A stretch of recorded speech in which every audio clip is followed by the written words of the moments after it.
Él arrojó los papeles de divorcio sobre la mesa y dijo fríamente: «Libertad para ti. Considerémoslo una deuda saldada». Miré el papel blanco temblando frente a mí. Los recuerdos de 7 años encorvada pagando la deuda junto a él pasaron como una película en retroceso. Cada gota de sudor, cada peso prestado, cada noche en vela preocupándome por él. Ni una palabra de agradecimiento, ni una mirada de compasión. Solo una mirada de desprecio, como si yo nunca hubiera existido en su vida. Sonreí, una sonrisa tan tranquila que ni yo misma esperaba. Él no sabía que, desde el momento en que firmé ese papel, todo apenas comenzaba, y lo que hice después fue algo que él nunca olvidará. Pero antes de continuar, asegúrate de estar suscrito al canal y escribe en los comentarios desde dónde estás viendo este video.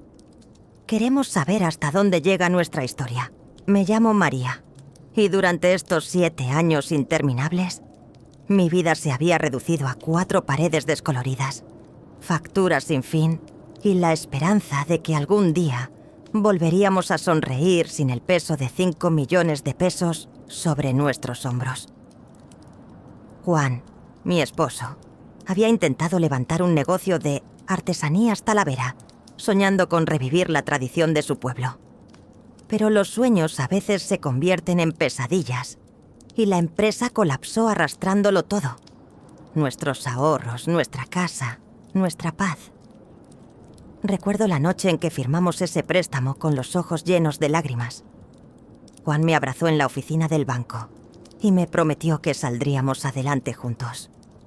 «Tú y yo contra el mundo, mi amor», susurró contra mi cabello. Y yo le creí. Trabajé turnos dobles limpiando oficinas, lavando ropa ajena, vendiendo tamales en las esquinas cada madrugada. Mis manos, alguna vez suaves, se habían vuelto ásperas y agrietadas, pero cada peso que ganaba era un paso más hacia nuestra libertad. Juan trabajaba en una ferretería del centro, levantándose antes del amanecer y regresando después del anochecer.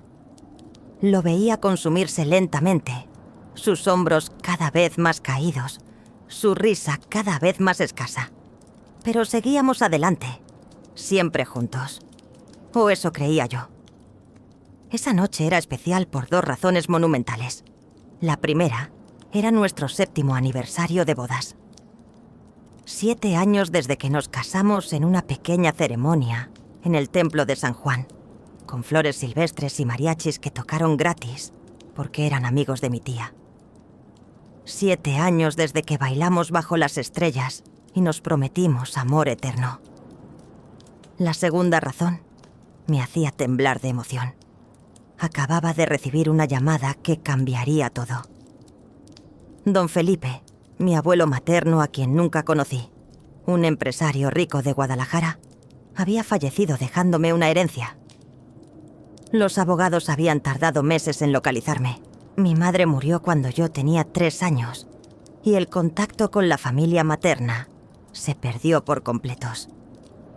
Ahora, de repente, había dinero. Suficiente para no solo vivir dignamente, sino para darle a Juan la oportunidad de perseguir nuevos sueños sin el fantasma de la deuda. Preparé su cena favorita. Tacos al pastor con piña caramelizada, chiles rellenos nadando en nogada, la sopa de tortilla con el toque de epazote que tanto le gustaba. Gasté nuestros últimos pesos en una pequeña botella de tequila reposado y unas velas aromáticas. El apartamento, aunque viejo y pequeño, brillaba bajo la luz tenue. Había incluso conseguido flores frescas del mercado, margaritas amarillas que parecían pequeños soles sobre nuestra mesa desvencijada. Las horas pasaban y Juan no llegaba. Marqué su número 3 veces. Nada. Los tacos se enfriaban. La sopa perdía su vapor seductor. Mi corazón comenzó a latir con un ritmo irregular, una ansiedad que no lograba comprender. A las 11 de la noche, cuando ya había apagado las velas derretidas, escuché la puerta abrirse. Juan entró tambaleándose ligeramente. El olor a tequila barato emanaba de él como una nube tóxica. Sus ojos, que solían mirarme con ternura, estaban vidriosos y distantes. No me saludó. No se disculpó por llegar tarde a nuestra cena de aniversario. Simplemente se dejó caer en el sillón raído, aflojándose la corbata con movimientos torpes. «Juan, preparé tu comida favorita», dije, intentando mantener la voz firme. «Es nuestro aniversario, amor, y tengo noticias maravillosas que compartir contigo». Él apenas me miró. Había algo extraño en su expresión, algo frío y calculador que nunca antes había visto. Una sombra cruzó su rostro cuando sus ojos recorrieron el apartamento, deteniéndose en la mesa decorada, en las flores marchitándose, en mí esperándolo con un delantal manchado y esperanza en los ojos. «Necesitamos hablar, María», dijo finalmente, y su voz tenía un tono que hizo que mi sangre se congelara. No era la voz del hombre que me había prometido amor eterno. Era la voz de un extraño. El ambiente festivo se desvaneció como humo. Las palabras que había ensayado toda la tarde sobre la herencia, sobre nuestro futuro brillante, murieron en mi garganta. Algo terrible estaba a punto de suceder. Lo sentía en cada célula de mi cuerpo. «¿Qué pasa?», susurré, aunque parte de mí no quería saber la respuesta. Juan se levantó del sillón y caminó hacia mí con pasos que parecían llevar el peso del mundo. Pero no era tristeza lo que veía en sus ojos. Era determinación y algo más oscuro que aún no lograba identificar. La luz de los neones de la taquería de enfrente parpadeaba a través de nuestra ventana sin cortinas, tiñendo el rostro de Juan de rojo y azul intermitente. En ese instante, bajo esas sombras danzantes, mi esposo de 7 años parecía un extraño, un desconocido que había invadido mi hogar y había robado el cuerpo del hombre que amaba. «Quiero el divorcio, María».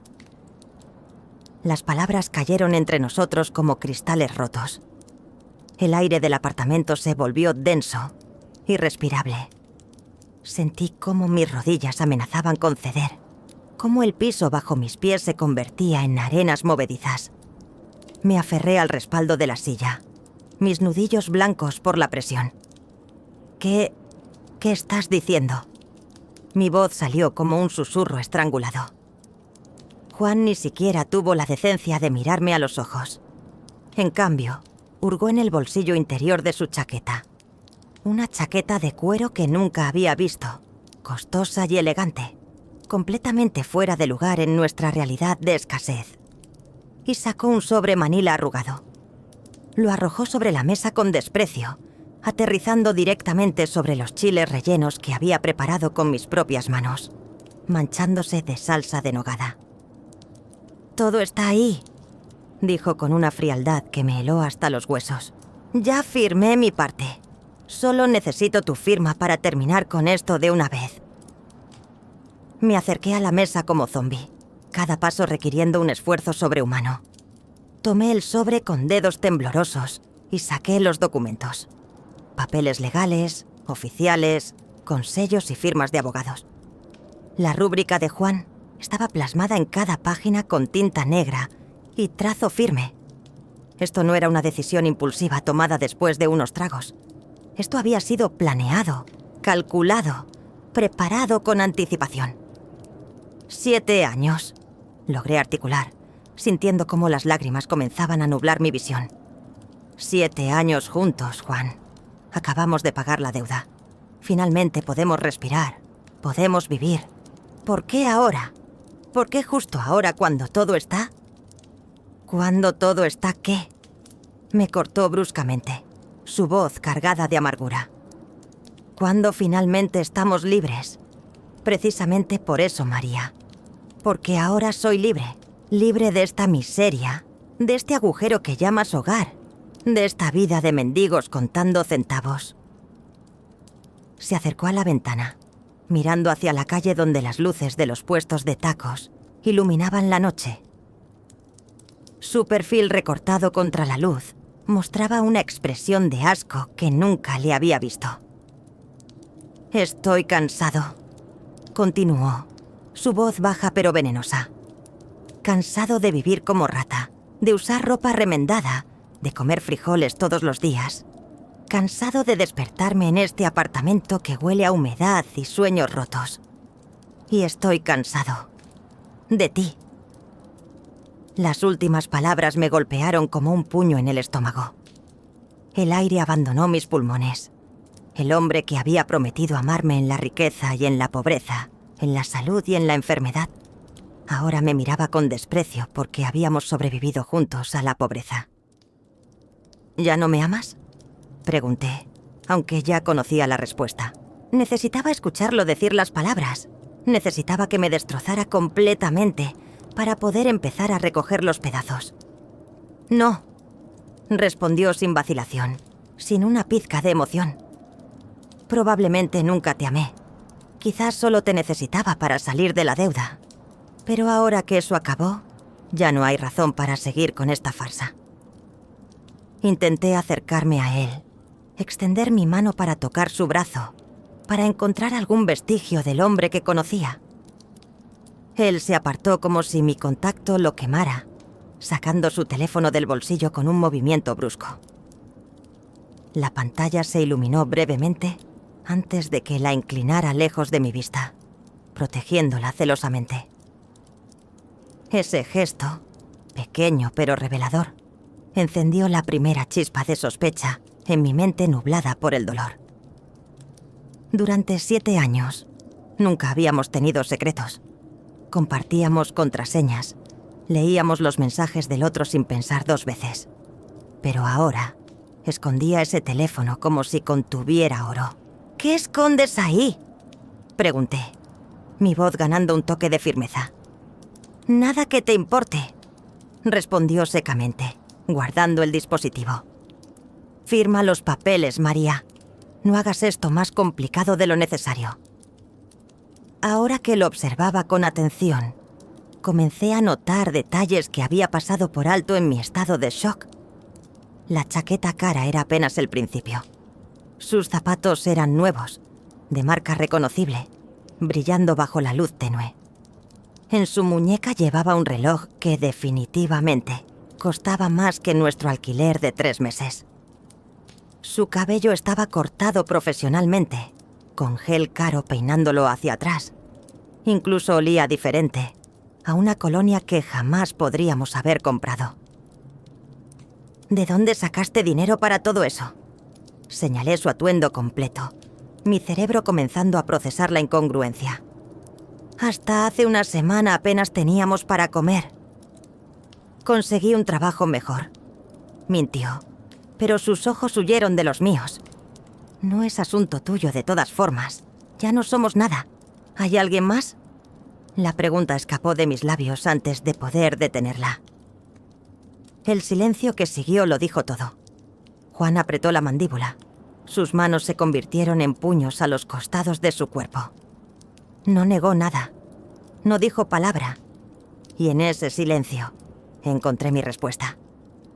¿Hay alguien más?, repetí, esta vez como afirmación, sintiendo cómo la traición se sumaba al dolor del rechazo. Firma los papeles antes del viernes, dijo ignorando mi declaración, caminando hacia la puerta. Si no lo haces, iniciaré el proceso legal. De cualquier manera, esto terminó, María. Acéptalo. Abrió la puerta, dejando entrar el ruido de la calle. Música de mariachis a lo lejos, el silbido del vendedor de camotes, risas de borrachos. Antes de salir completamente, se volteó una última vez. No tenemos nada que dividir de todas formas. Los dos salimos de esto sin un peso. Será rápido. La puerta se cerró. Sus pasos se alejaron por el pasillo. Y me quedé sola en nuestro apartamento, rodeada de una cena que nadie comería, velas derretidas que nadie había admirado y papeles de divorcio que olían a mentiras. Pero mientras me dejaba caer en la silla, sollozando en silencio, una certeza comenzó a cristalizarse en mi mente. Juan escondía algo grande, algo que explicaba el dinero repentino, la urgencia del divorcio, la crueldad calculada. Y yo iba a descubrir exactamente qué era. La madrugada me encontró despierta, sentada en el sillón raído mirando fijamente los papeles de divorcio sobre la mesa. Juan no había regresado. Su lado de la cama permanecía intacto, las sábanas frías y tensas como mi corazón. El apartamento estaba sumido en un silencio sepulcral, interrumpido solamente por el goteo incesante del grifo de la cocina que nunca pudimos arreglar. Mis ojos ardían por la falta de sueño y las lágrimas derramadas, pero mi mente no podía descansar. Algo en toda esta situación no encajaba. El cambio repentino de Juan, la ropa cara, el teléfono nuevo que protegía como tesoro. Todo apuntaba a una sola conclusión. Había conseguido dinero de alguna parte. Pero, ¿de dónde? Cuando los primeros rayos del amanecer comenzaron a filtrarse por la ventana, escuché la llave girando en la cerradura. Juan entró sigilosamente, oliendo a perfume barato de mujer, mezclado con humo de cigarro. Ni siquiera me miró. Fue directo al baño, cerrando la puerta tras de sí. Segundos después, escuché el agua de la regadera corriendo. Esta era mi oportunidad. Me levanté del sillón con el corazón martilleando en mi pecho. Sobre la mesa del comedor, Juan había dejado su chaqueta de cuero colgada descuidadamente en el respaldo de una silla. Me acerqué con pasos silenciosos, mis manos temblando mientras rebuscaba en los bolsillos. Llaves del coche. ¿Desde cuándo teníamos coche? Recibos arrugados de restaurantes caros. Y finalmente, su teléfono. Lo tomé con manos sudorosas y corrí hacia nuestra habitación, cerrando la puerta sin hacer ruido. El sonido del agua seguía resonando desde el baño. Tenía minutos, quizás segundos antes de que saliera. Intenté desbloquearlo con nuestra fecha de aniversario, la contraseña que siempre había usado. Acceso denegado. Probé con su cumpleaños. Nada, con mi cumpleaños. Negado. La desesperación comenzaba a apoderarse de mí cuando recordé algo. Juan siempre había sido predecible con sus contraseñas. Intenté la fecha de fundación de su fallida empresa. El teléfono se desbloqueó. Lo primero que vi me robó el aliento. Su fondo de pantalla ya no era nuestra foto de bodas. Era una imagen de él con una mujer que reconocí inmediatamente. Ana, nuestra vecina del edificio de al lado, la que trabajaba en la tortillería de la esquina. Ella llevaba un vestido rojo ajustado y estaba besando la mejilla de Juan, mientras él sonreía ampliamente a la cámara. La fecha de la foto era de hace 2 semanas. Las náuseas me golpearon, pero no tenía tiempo para sentimentalismos. Abrí su aplicación de mensajes con dedos torpes. Cientos de mensajes entre él y Ana. Corazones, emojis sugerentes, planes para encontrarse. Ya casi me deshago de ella, decía uno de los mensajes de Juan. Solo espera un poco más, mi amor. Pronto estaremos juntos y con todo el dinero del mundo. ¿Dinero del mundo? ¿Qué dinero? Seguí desplazándome frenéticamente. Entonces lo vi. Un mensaje de hace 3 semanas que hizo que el mundo se detuviera en seco.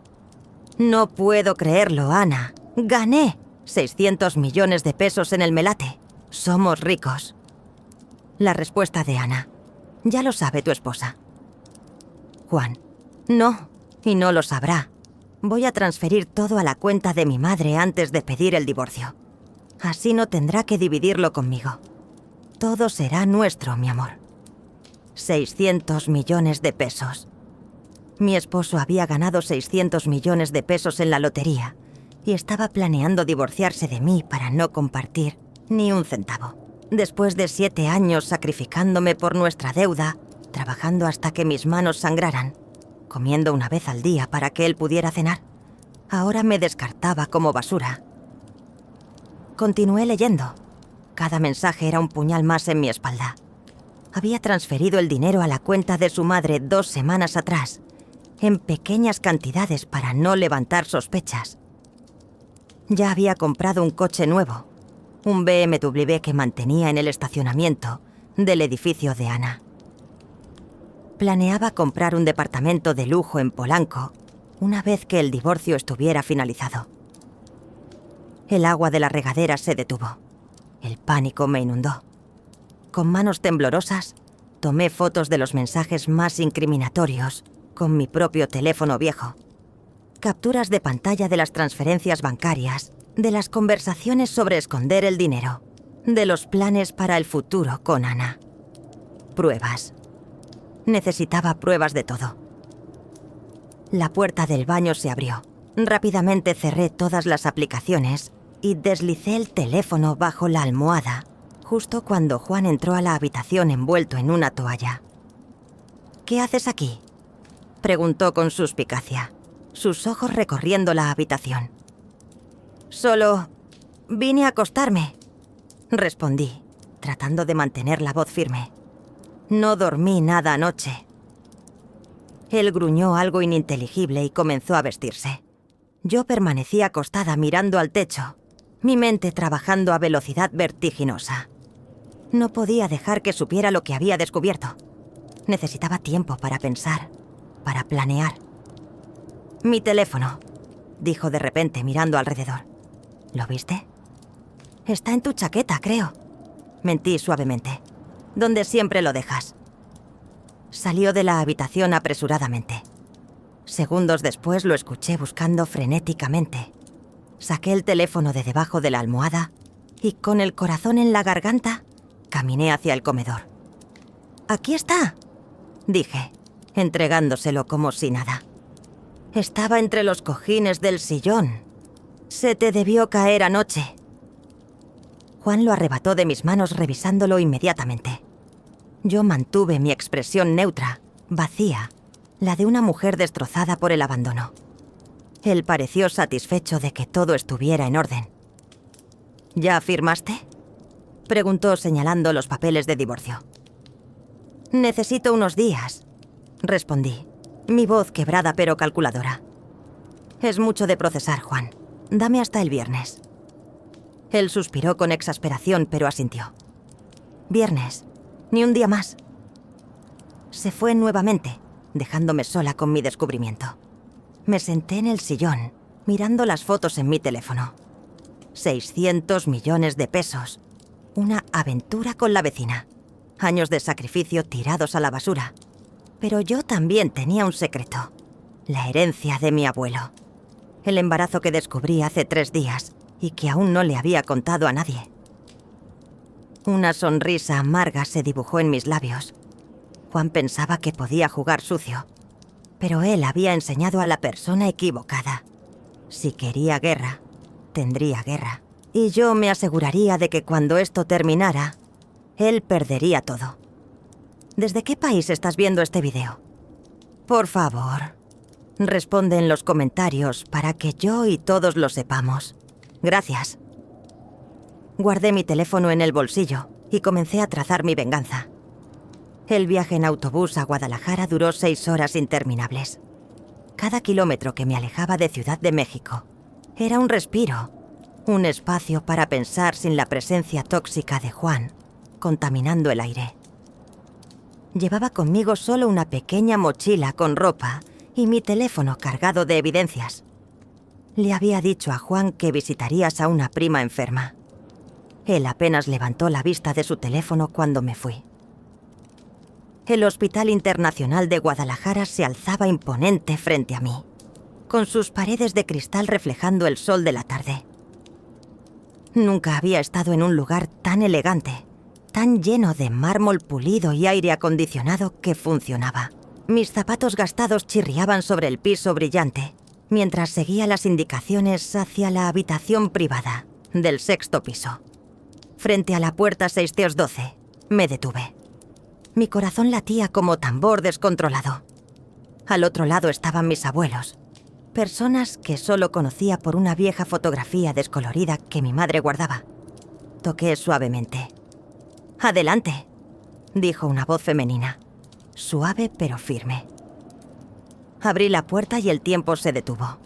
En la amplia habitación, iluminada por grandes ventanales que ofrecían vista a la ciudad, estaba mi abuelo don Felipe recostado en una cama de hospital que parecía más cómoda que cualquier mueble que yo hubiera tenido. A su lado, sentada en un sillón de cuero, estaba mi abuela Carmen, una mujer elegante de cabello plateado perfectamente peinado, vestida con un traje sastre azul marino. Ambos me miraron y el silencio se extendió por segundos que parecieron eternos. Luego, mi abuela se levantó con lágrimas rodando por sus mejillas. «Eres idéntica a mi Rosita», susurró, refiriéndose a mi madre muerta. «Idéntica». Se acercó y me abrazó con una fuerza sorprendente para su edad. Olía a perfume caro y a algo más. A familia, a pertenencia, a un hogar que nunca supe que tenía. Me permití llorar en sus brazos, soltando no solo el dolor de los últimos días, sino el de toda una vida sintiéndome sola. «Mi hijita», dijo mi abuelo desde la cama, su voz debilitada por la enfermedad, pero cálida. «Finalmente te encontramos. Pensé que moriría sin conocerte». Pasé las siguientes horas escuchando la historia completa. Cómo mi madre había huido de casa a los 18 años después de una pelea con don Felipe sobre su novio. Mi padre, un hombre sin futuro, según mi abuelo. Cómo buscaron durante años sin éxito. Cómo se enteraron de la muerte de mi madre solo años después. Y cómo nunca dejaron de buscarme. «Eres mi única nieta», dijo don Felipe, tomando mi mano con dedos temblorosos. «La heredera del grupo Tequila Azteca, de todas nuestras propiedades, de todo lo que construí durante 50 años. Todo es tuyo, María». Las palabras flotaban en el aire, irreales. Grupo Tequila Azteca era uno de los negocios más exitosos de Jalisco. Producción de tequila premium, bienes raíces, hoteles. Había visto sus anuncios en la televisión en tiendas de electrodomésticos. «Hay algo más», continuó mi abuelo. «Quiero que sepas la verdad mientras aún puedo decírtela. Los doctores me dan 6 meses, quizás menos. El cáncer está avanzado, pero ahora que te encontré, puedo irme en paz sabiendo que todo lo que amé estará en buenas manos». Las lágrimas corrían libremente por mi rostro. Había ganado una familia solo para estar a punto de perderla, pero mi abuela Carmen tenía otros planes. «Mi hijita, cuéntanos de tu vida», dijo suavemente, «de tu esposo». Y entonces todo salió. Les conté sobre Juan, sobre los 7 años de pobreza, sobre la deuda que acabábamos de pagar. Les mostré los papeles de divorcio que traía en mi mochila. Y finalmente, con manos temblorosas, les mostré las capturas de pantalla de los mensajes. La lotería, la traición, los 600 millones de pesos escondidos. Mi abuela Carmen se transformó frente a mis ojos. La dulce anciana se convirtió en una mujer de negocios acérrima, con ojos afilados como cuchillos. «Ese miserable», siseó entre dientes. «Ese malnacido cree que puede robarle a mi nieta». Sacó su teléfono, uno mucho más moderno que el mío, y comenzó a hacer llamadas.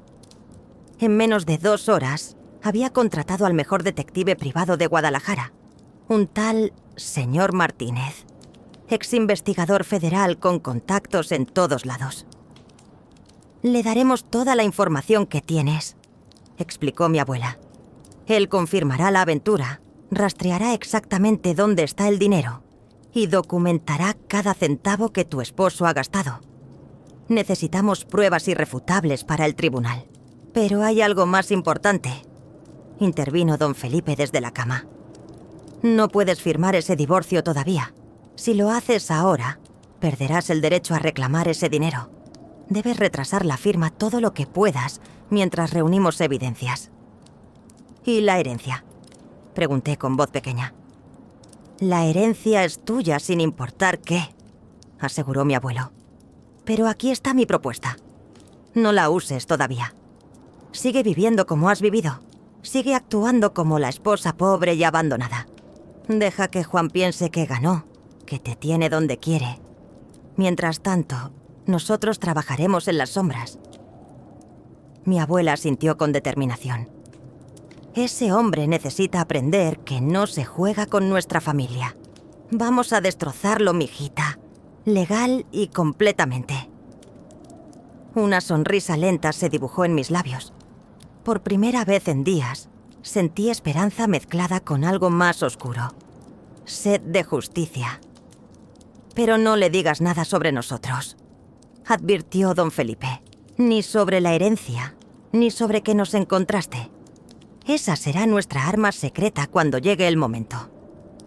Pasé 3 días en Guadalajara, planeando cada detalle con mis abuelos y el detective Martínez. Aprendí sobre leyes matrimoniales, sobre cómo el dinero ganado durante el matrimonio, incluso en la lotería, debía dividirse equitativamente. Sobre cómo esconderlo constituía fraude. Cuando regresé a Ciudad de México, Juan estaba en el apartamento, impaciente. ¿Ya firmaste?, exigió al verme entrar. Todavía no, respondí con voz quebrada, actuando la parte de la esposa destrozada. Es difícil, Juan. Necesito más tiempo. Dame 2 semanas más. Él explotó, gritando, aventando cosas. Rompió el jarrón donde había puesto las margaritas. Pateó la mesa del comedor. Yo solo observaba, memorizando cada acto de violencia para el tribunal.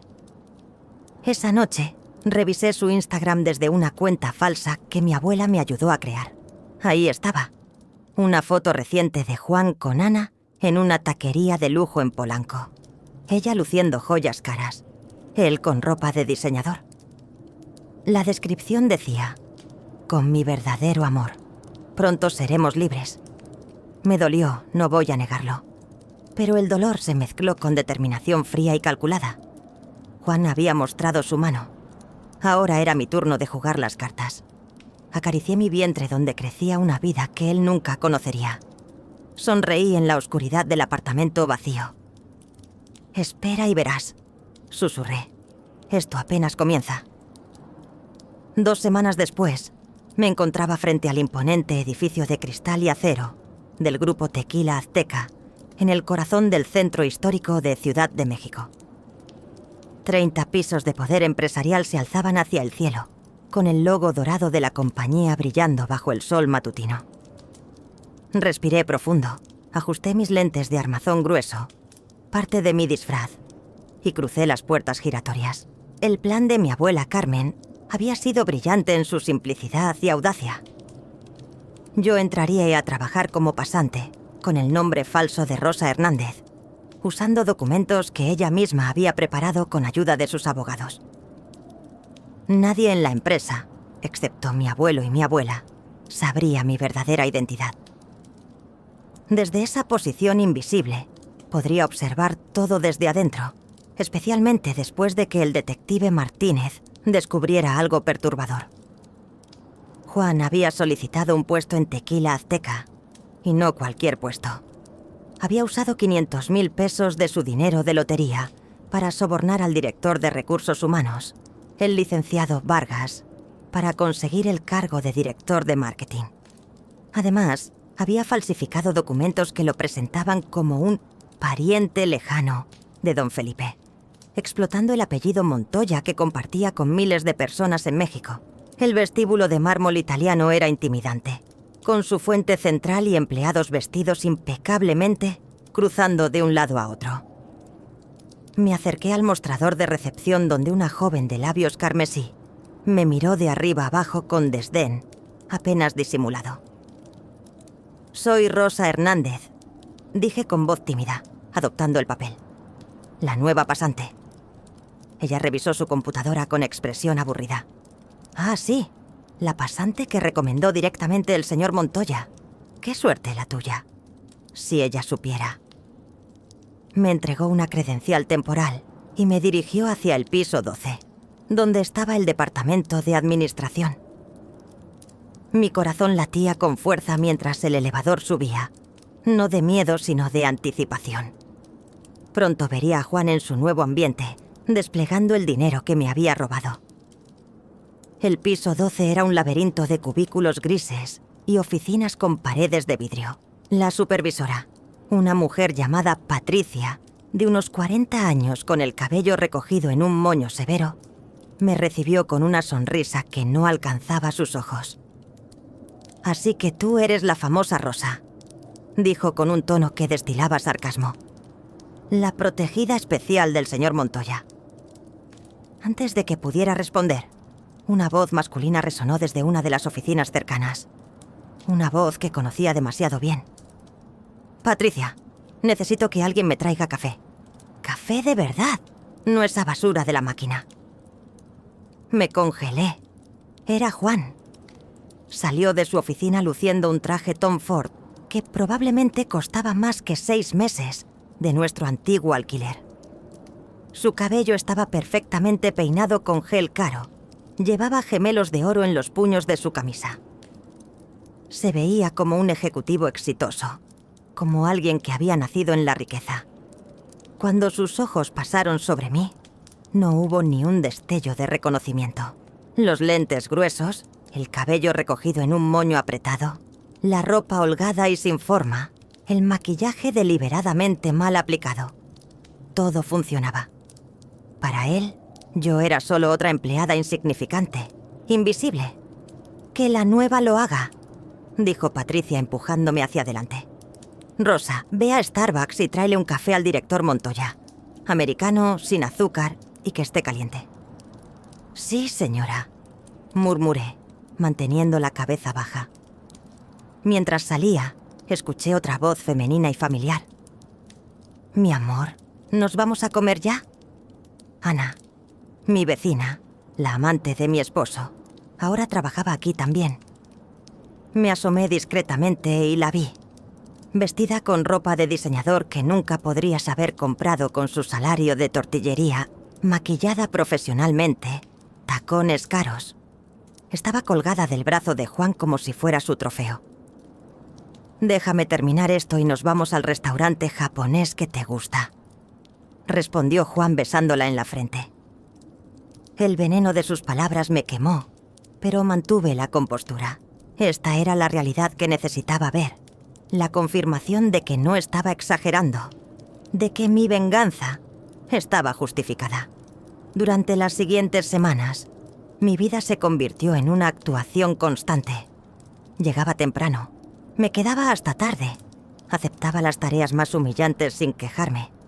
Fotocopiaba documentos durante horas, limpiaba las oficinas, traía café, organizaba archivos. Era invisible, ignorada, despreciada por todos. Pero ser invisible tenía sus ventajas. Nadie cuidaba lo que decían frente a mí. Nadie escondía documentos cuando entraba a limpiar sus oficinas. Y así, poco a poco, comencé a descubrir más secretos. Juan no solo había sobornado al licenciado Vargas para conseguir su puesto. También estaba robando ideas de otros departamentos y presentándolas como suyas. Gastaba el presupuesto de marketing en cenas caras, viajes de negocios, que eran en realidad escapadas románticas con Ana. Y lo peor de todo, estaba planeando un fraude masivo. Desviar fondos de una campaña publicitaria hacia sus propias cuentas. Los rumores sobre mí comenzaron a circular rápidamente. «Es la amante de don Felipe», susurraban en los pasillos. «Por eso tiene este trabajo sin calificaciones. Dicen que es una cazafortunas que se le metió al viejo cuando estaba enfermo». Las palabras dolían, pero las soportaba. Cada insulto, cada humillación, los guardaba como combustible para el fuego que vendría. Ana era particularmente cruel. En una ocasión, derramó café accidentalmente sobre mi escritorio, arruinando documentos que había organizado durante horas. «Qué torpe eres, Rosa», dijo con una sonrisa maliciosa. «¿Cómo conseguiste este trabajo?» «Ah, sí, ya sabemos cómo». Juan se reía de sus comentarios, disfrutando del espectáculo de ver a alguien más débil siendo humillada. Nunca intervenía, nunca defendía a nadie. El hombre que alguna vez conocí había desaparecido completamente, reemplazado por este monstruo de avaricia y crueldad. Una tarde, mientras limpiaba la oficina de Juan después de que todos se fueran, encontré algo interesante. Un contrato entre él y el licenciado Vargas, detallando el soborno. 500.000 pesos a cambio del puesto de director y protección ante cualquier investigación interna. Juan había sido lo suficientemente estúpido como para guardar una copia física. Fotografié cada página con manos temblorosas, enviándolas inmediatamente a mi abuela Carmen. Esto era oro puro para nuestro caso. Las náuseas matutinas por mi embarazo empeoraban cada día, pero no podía mostrar debilidad. Vomitaba en el baño durante los descansos. Luego me lavaba la cara y regresaba a trabajar como si nada. Mis colegas me miraban con desprecio. Juan me ignoraba completamente. Y Ana aprovechaba cada oportunidad para recordarme lo patética que era. Pero cada noche, cuando regresaba a mi apartamento vacío, me quitaba el disfraz y sonreía. Juan pensaba que había ganado. Pensaba que era intocable. Pensaba que yo, su esposa pobre y abandonada, estaba sufriendo en silencio, mientras él disfrutaba de su nueva vida. No sabía que la mujer trayéndole café cada mañana era su peor pesadilla, esperando el momento perfecto para despertar. El calor sofocante de julio convertía la oficina del piso 12 en un horno, y el aire acondicionado parecía funcionar solo para las oficinas privadas de los directores. En el área de cubículos donde trabajábamos los empleados menores, el aire era denso y pegajoso. Llevaba 2 meses como Rosa Hernández, 2 meses siendo invisible, humillada, despreciada. 2 meses recolectando evidencias mientras fingía ser una víctima indefensa. Esa mañana llegué temprano como siempre, con mi ropa holgada y mis lentes gruesos, cargando una caja de documentos que Patricia me había ordenado organizar. Al entrar al área común, encontré a un grupo de empleados reunidos cerca de la máquina de café, susurrando y mirándome con expresiones que mezclaban burla y desprecio. «Ahí viene la amante del viejo», murmuró Sofía, una asistente contable que siempre había sido especialmente cruel conmigo. «¿Cuántos años tiene don Felipe? ¿80? ¡Qué asco!». «Dicen que se mete a su habitación del hospital cuando nadie mira», agregó otro riendo entre dientes. «Por eso tiene este trabajo. Está asegurando su herencia». Las palabras me atravesaban como agujas, pero mantuve la cabeza baja y continué caminando hacia mi escritorio. Había aprendido que responder solo empeoraba las cosas. Ser invisible significaba ser muda también. «Buenos días», saludé con voz suave, casi inaudible. Nadie respondió. Nunca lo hacían. Me senté en mi escritorio, el más pequeño y arrinconado de todo el piso, y comencé a trabajar. Tenía que organizar 3 años de reportes financieros manualmente porque, según Patricia, no confiaban en darme acceso a los sistemas digitales. En realidad, era solo otra forma de hacerme sentir insignificante. Alrededor de las 10 de la mañana, escuché los tacones de Ana repiqueteando contra el piso de mármol. Venía del brazo de Juan, ambos riendo de algo gracioso que solo ellos entendían. Ella llevaba un vestido Chanel blanco que probablemente costaba más que mi salario de 6 meses como pasante. Juan lucía otro traje de diseñador, con un Rolex brillando en su muñeca. «Rosa», llamó Ana con voz melosa y venenosa. «El director Montoya necesita que le limpies su oficina. Alguien derramó algo en el piso y huele horrible». Levanté la vista hacia Juan, buscando instintivamente algún rastro del hombre que había amado. Nada. Sus ojos me miraban con la misma indiferencia que miraría a algún mueble viejo. No había reconocimiento, no había culpa. Solo tedio. «Sí, señora», respondí levantándome. «Y apúrate», agregó Juan con desdén.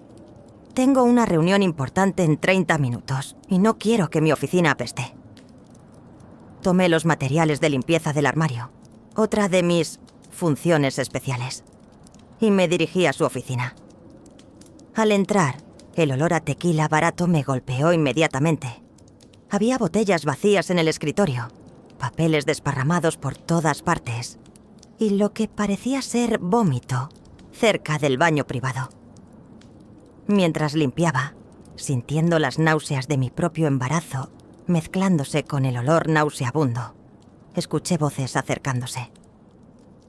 Me escondí instintivamente detrás de la puerta entreabierta del baño. Era Juan y el licenciado Vargas, el director de recursos humanos que había tomado el soborno. ¿Cuándo vamos a mover el dinero de la campaña publicitaria?, preguntaba Vargas nerviosamente. Ya pasaron 2 meses y la auditoría interna comienza el próximo trimestre. Tranquilo, respondió Juan con arrogancia. Tengo todo controlado. He estado creando facturas falsas de proveedores, fantasma. Para cuando alguien se dé cuenta, el dinero ya estará en las Islas Caimán y yo estaré viviendo la vida que siempre merecí. ¿Y tu esposa? ¿Ya firmó el divorcio? Juan rió amargamente. Esa idiota sigue rogándome que reconsidere. Le di otra semana antes de demandarla legalmente. De todas formas, no tiene un peso. Vivirá y morirá pobre, como la basura que es. Cada palabra era un latigazo, pero también era oro puro. Saqué mi teléfono silenciosamente y comencé a grabar.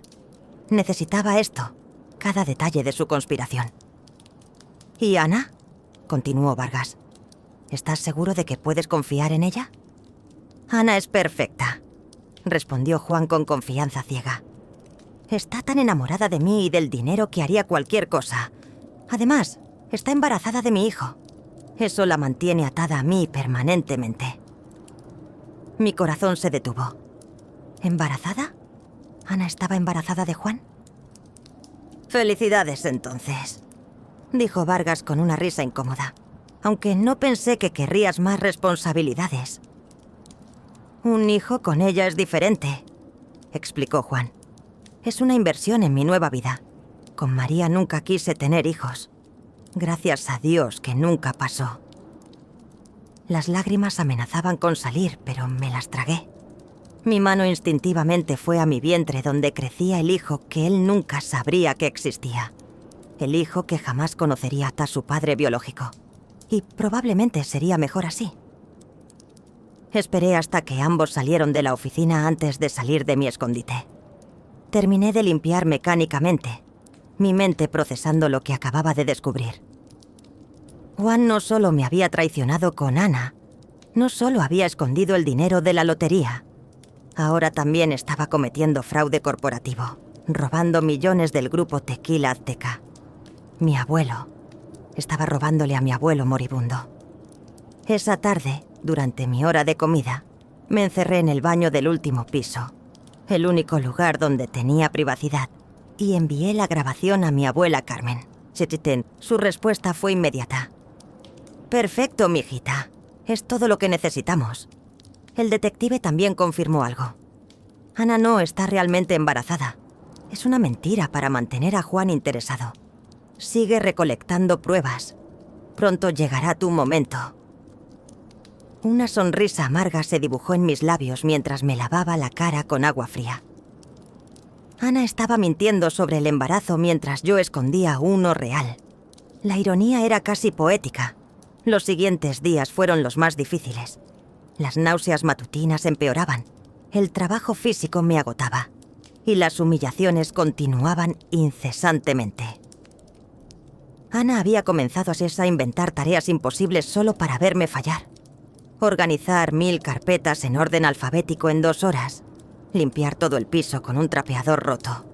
Traer café de una cafetería a 20 cuadras durante mi descanso de 15 minutos. «Eres tan lenta, Rosa», se burlaba frente a otros empleados. «No entiendo cómo sigues trabajando aquí». «Ah, cierto, todos sabemos por qué». Juan observaba estas escenas sin intervenir, a veces incluso riéndose. En una ocasión, cuando tropecé y caí al suelo dejando caer una pila de documentos, él simplemente caminó sobre ellos sin siquiera mirarme. Pero cada humillación fortalecía mi resolución. Cada insulto alimentaba mi determinación. Cada noche documentaba meticulosamente todo. Las conversaciones que escuchaba, los documentos que fotografiaba, las transferencias sospechosas que descubría. Mi abuela y el detective Martínez construían un caso hermético contra Juan y Vargas. Fraude matrimonial, soborno, malversación de fondos corporativos, evasión fiscal. Cuando termináramos con ellos no quedaría nada. Una tarde, mientras vaciaba el bote de basura de Juan, encontré algo revelador. Un recibo de una clínica de fertilidad a nombre de Ana. Había intentado quedar embarazada y había fallado. Todo era una mentira, una actuación desesperada. Sonreí mientras fotografiaba el recibo. Las piezas seguían cayendo en su lugar. Pronto, muy pronto, sería tiempo de revelar mi mano. Y cuando lo hiciera, Juan perdería absolutamente todo. El día llegó en una tarde de septiembre, cuando el sol entraba oblicuo por las ventanas del piso 12, tiñendo todo de un color dorado que parecía presagiar algo monumental. Habían pasado 3 meses desde que comencé mi papel como Rosa Hernández. 3 meses de humillaciones, insultos y recolección silenciosa de evidencias. Hoy, todo terminaría. Estaba organizando archivos en mi pequeño escritorio cuando sentí la tensión en el aire cambiar. Los murmullos cesaron. El cliqueo de teclados se detuvo. Levanté la vista y los vi. Juan y Ana caminaban hacia mí con expresiones de triunfo malicioso. Detrás de ellos venía Patricia, la supervisora, con una sonrisa satisfecha. Rosa Hernández, anunció Juan en voz alta, asegurándose de que todos en el piso pudieran escucharlo. Necesitamos hablar contigo. Ahora. Me levanté lentamente, ajustándome los lentes gruesos, manteniendo la postura encorvada que había perfeccionado durante meses. ¿Sí, director Montoya? Hemos recibido múltiples quejas sobre tu conducta inapropiada. Continuó, sacando un folder que claramente había preparado con anticipación. Acoso a ejecutivos, holgazanería y, lo más grave, intento de seducción hacia miembros de la alta dirección. Los empleados a nuestro alrededor comenzaron a reunirse, formando un semicírculo de espectadores ávidos de chisme.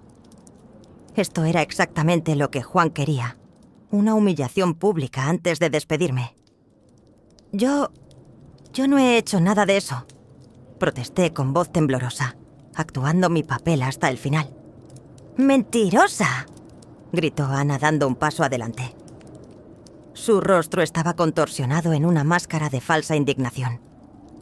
Todos saben que te acuestas con don Felipe para mantener este trabajo. Eres una prostituta disfrazada de empleada. Las palabras resonaron en el silencio atónito de la oficina. Algunos empleados se veían incómodos, otros simplemente expectantes, esperando ver mi colapso final. Basándome en estas acusaciones, dijo Patricia con autoridad falsa, y considerando el daño a la reputación de la empresa, he decidido. ¿Ha decidido qué, exactamente? La voz cortó el aire como un látigo. Todos se voltearon hacia los elevadores donde una figura elegante emergía. Mi abuela Carmen, vestida con un traje Armani gris perla, caminaba hacia nosotros con la autoridad de alguien acostumbrado a mandar. Sus tacones resonaban contra el piso con cada paso medido y deliberado. Detrás de ella venían 2 hombres trajeados que reconocí como abogados de la empresa y el detective Martínez. El color abandonó el rostro de Juan. Patricia tartamudeó algo incomprensible. Ana retrocedió un paso. «Señora Montoya», logró decir Patricia. «No sabíamos que vendría hoy. Evidentemente», respondió mi abuela con frialdad glacial. Sus ojos recorrieron la escena.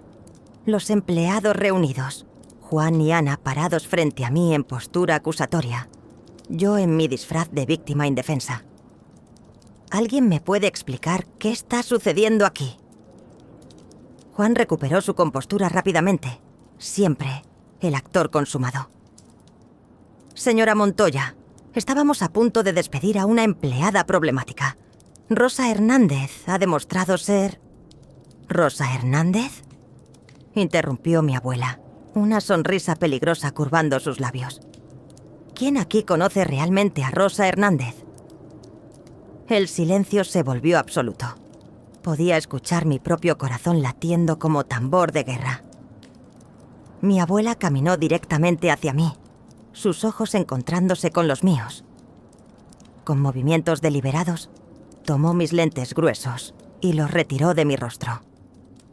Luego, con gentileza maternal, soltó mi cabello del moño apretado, dejándolo caer sobre mis hombros. El cambio fue instantáneo. Sin el disfraz, sin la postura encorvada, era otra persona completamente diferente. «Permítanme presentarles apropiadamente», anunció mi abuela con voz clara y autoritaria, que resonó por todo el piso. «Ella es María Elena Montoya Ruiz, mi nieta, la única heredera de don Felipe Montoya, y desde este momento, la nueva presidenta ejecutiva del grupo Tequila Azteca». El impacto de sus palabras fue como una bomba detonando en cámara lenta. Las mandíbulas cayeron. Los ojos se abrieron desmesuradamente, pero ninguna reacción fue tan satisfactoria como la de Juan. Su rostro pasó del shock al pánico en cuestión de segundos. La sangre drenó de sus mejillas dejándolo pálido como un fantasma. Sus ojos, esos ojos que me habían mirado con tanto desprecio durante meses, ahora estaban llenos de terror absoluto. «No, no es posible», tartamudeó retrocediendo. «María está... ¿Ella vive en un apartamento miserable en la colonia obrera?», completé por él, mi voz firme y clara, sin el temblor fingido de Rosa. «Sí, Juan, ahí es donde tú me dejaste después de pedir el divorcio. ¿Recuerdas?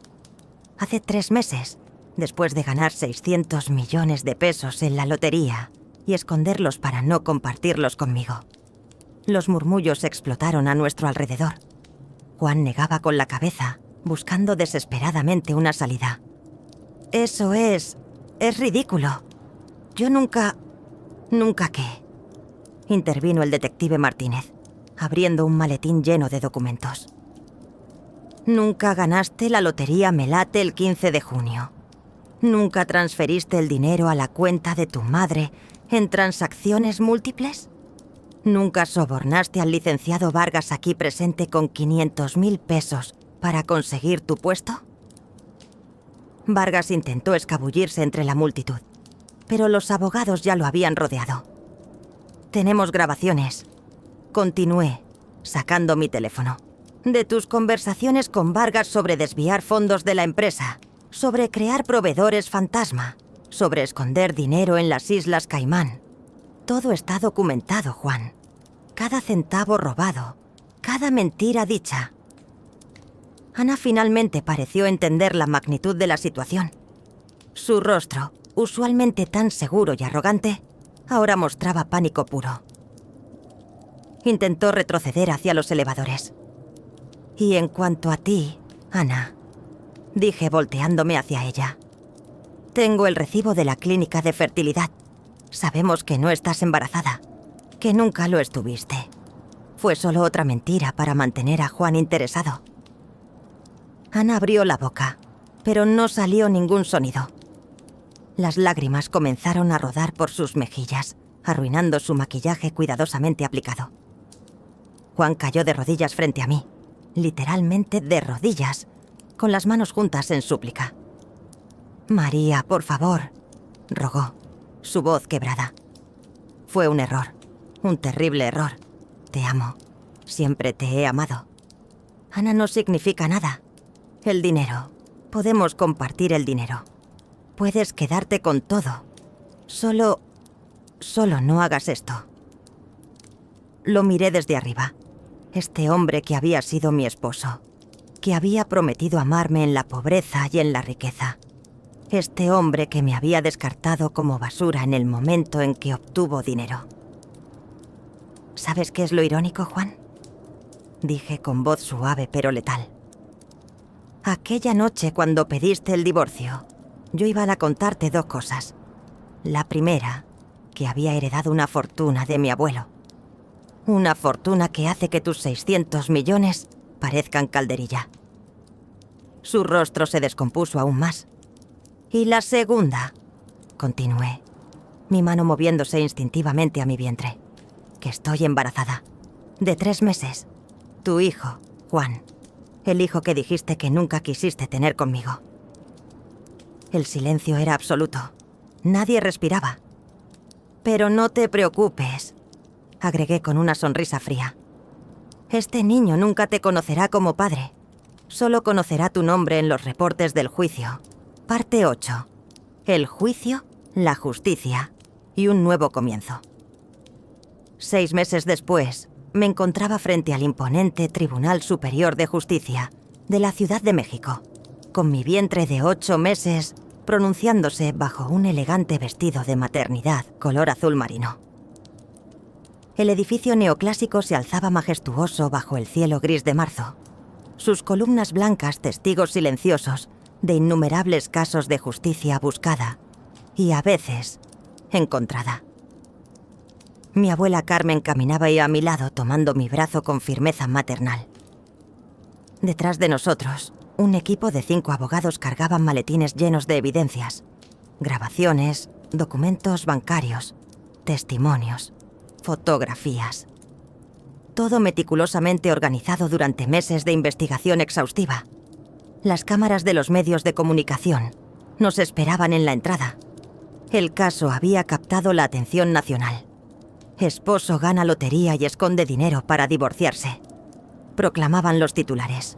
Ejecutivo fraudulento desenmascarado por esposa encubierta, decían otros. Mi historia se había vuelto viral. Un cuento de traición, venganza y justicia que la gente no podía dejar de seguir. ¿Lista, mijita?, preguntó mi abuela apretando suavemente mi mano. Más que nunca, respondí con determinación.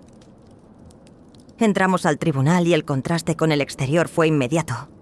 Dentro reinaba un silencio solemne, solo interrumpido por el eco de nuestros pasos en el pasillo de mármol. La sala del juicio ya estaba llena. Periodistas en la sección designada, curiosos que habían llegado temprano para conseguir asiento. Y en el lado opuesto, Juan. Casi no lo reconocí. El hombre que había lucido trajes de diseñador y relojes. Rolex ahora vestía un traje barato arrugado. Había perdido peso. Su rostro estaba demacrado. Ojeras profundas marcaban su mirada. A su lado, un abogado de oficio revisaba nerviosamente unos papeles. El contraste con mi equipo legal de élite era devastador. Sus ojos me encontraron a través de la sala. Vi súplica en ellos, desesperación, quizás incluso arrepentimiento genuino. Pero era demasiado tarde. Meses demasiado tarde. Ana no estaba presente. Según el detective Martínez, había huido a Tijuana 2 semanas después de nuestra confrontación en la oficina, dejando solo una carta confesándolo todo. Que había usado a Juan por su dinero. Que el embarazo siempre fue mentira. Que nunca sintió nada real por él. Una última traición para cerrar su historia juntos. Todo de pie, anunció el alguacil. Se abre la sesión. Preside la honorable jueza Mendoza. La jueza entró. Una mujer de unos 50 años con expresión severa pero ojos inteligentes. Se sentó detrás del estrado de caoba y revisó los documentos frente a ella. Estamos aquí para deliberar sobre 2 casos relacionados. Comenzó con voz firme.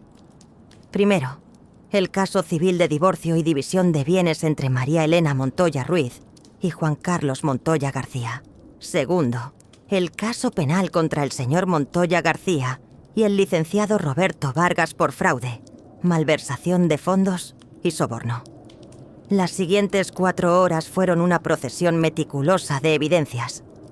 Mi abogado principal, el doctor Ramírez, presentó cada prueba con precisión quirúrgica.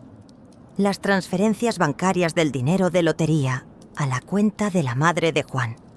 Los mensajes entre Juan y Ana planeando esconder los fondos.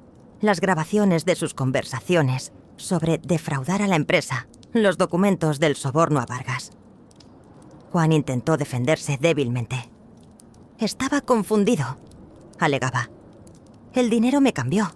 No pensé con claridad, pero siempre amé a María. ¿La amaba cuando la llamó basura en su grabación con el licenciado Vargas? Contraatacó el doctor Ramírez, reproduciendo el audio. La voz de Juan resonó en la sala. Vivirá y morirá pobre, como la basura que es. Vi a Juan encogerse en su asiento mientras los miembros del jurado fruncían el ceño con disgusto. El licenciado Vargas, por su parte, había intentado llegar a un acuerdo declarando contra Juan. Su testimonio fue demoledor. Detalló cómo Juan lo había abordado con la propuesta de soborno, cómo habían planeado juntos el esquema para desviar fondos corporativos, cómo habían creado facturas falsas de proveedores que no existían. ¿Cuánto dinero estimaba desviar el señor Montoya?, preguntó el fiscal.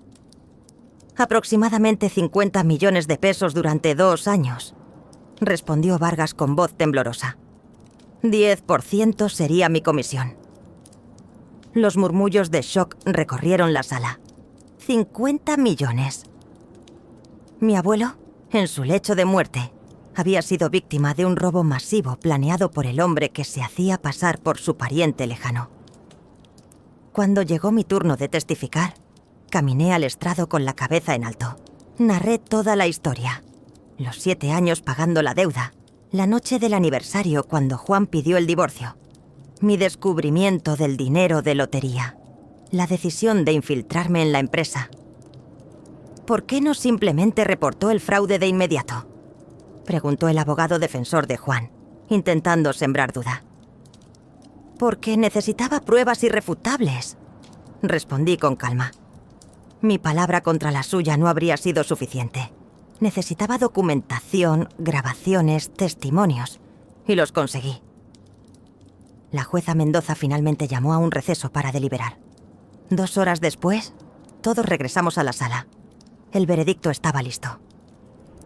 En el caso civil, comenzó la jueza Mendoza, este tribunal determina que el dinero de lotería, al ser ganado durante el matrimonio, constituye propiedad conyugal.